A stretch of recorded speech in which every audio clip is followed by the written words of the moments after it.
It's kind of drippy and wet, rainy, and a little on the cool this morning. Oh, that's fine. Garden needs it. We're going to be begging for this in, ooh, pretty cardinal. We're going to be begging for this in another month. Yeah. So appreciate it while it's here.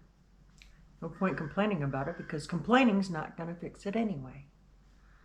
But I've already been outside this morning and took care of the baby chickens. Golly. They're in their outside digs. Pre-coop and run. Okay, they're just getting acclimated to outside now and everything's going brilliantly well. They have much more space now. And they're able to start doing chickeny things like getting bugs.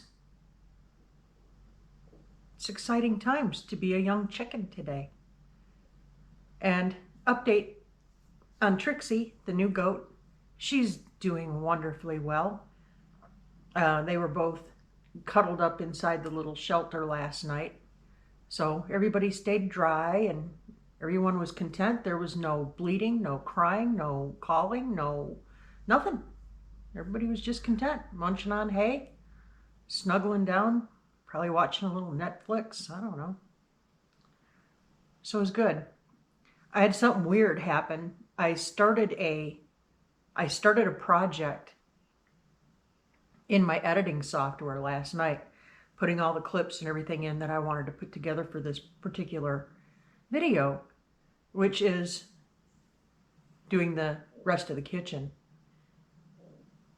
And all the clips are there, but I'm unable to open any of the clips. And I'm unable to locate any of the clips on the computer. I had them all in a file, and it was a named file, but that named file doesn't exist. So I don't know what I've done. I've done something anyway. So you're getting a talkie from me this morning. Yay. And it's probably okay, because there is something that came across my desk really early this morning.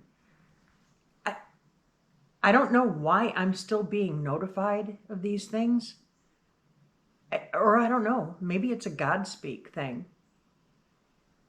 But there's something a little alarming going on. It's got my attention. It's got my attention.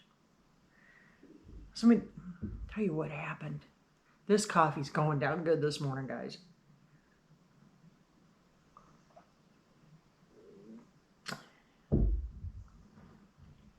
We had a mortgage on the place we sold in Colorado.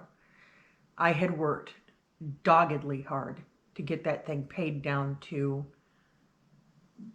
a very bare minimum, so that when we sold it, only a portion of the proceeds went to pay off the existing mortgage.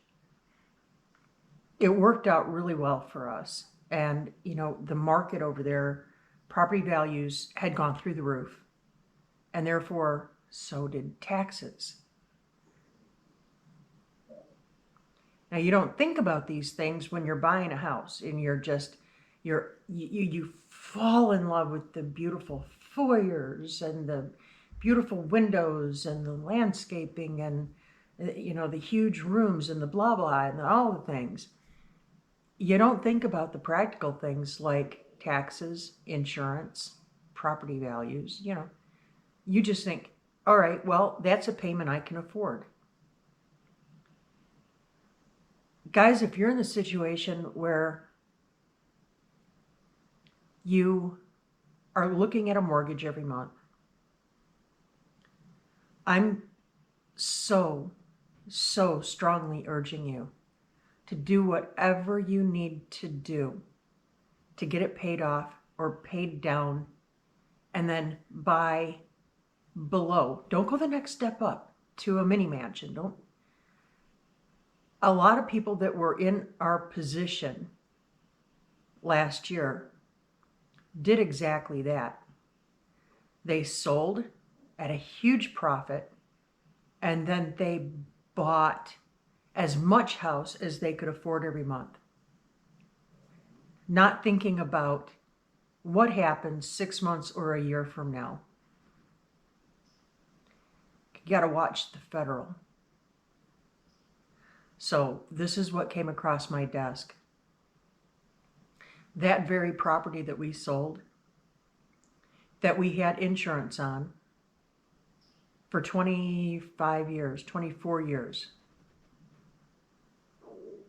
is now deemed uninsurable. Joel built that house. It's a solid house. It's a beautiful house. And the new owners love it. But now it's deemed uninsurable, as are many, many houses in the same subdivision. Why? Because there's underground drilling, and that causes a hazard, and it's an uninsurable hazard. Okay, so when we bought this place, I paid for insurance for a year, not knowing who the previous insurance company was that had this. But the prior owners, their insurance spiked at like $1,400 for the year.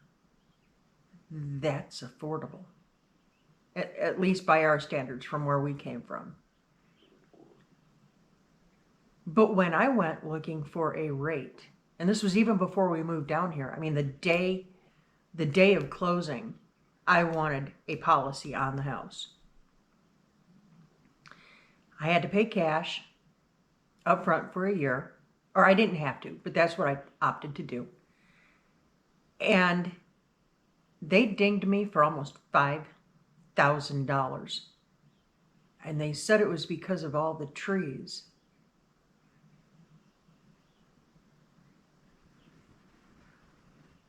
Okay, so I come from a wildfire-prone area and have a lot of experience working wildfires. And I can tell you we have a defensible perimeter. We have fire mitigation in place. There's a bunch of bull hockey. But it was a reason for them to jack the price of insurance up. And I was behind the 8 ball. I needed a policy. So I grumbled about it, and I paid them the money, and yeah, I was covered for a year. Okay. This year, when it was time to renew, they didn't say that it was uninsurable, but the rate doubled because of the trees. And I said, wait, stop right there. So if trees are the issue, we removed the trees that are closest to the house. So that's not going to work. Well, yes, but you are so far out in the county that fire department can't get to you. Firehouse is less than a mile away. Yes, but it's a volunteer fire department and it's very low rated. The rating was just improved. Second from the top. Ma'am, we just can't. This is how much we can insure it for, and if you don't like it, you're free to shop it around. So I shopped it around, and it's almost like these insurance companies have a hot wire between them all. All the quotes came in the same. Even the company who had insured it for like 20 years. At the highest point, $1,400 for the year. And that was in 22.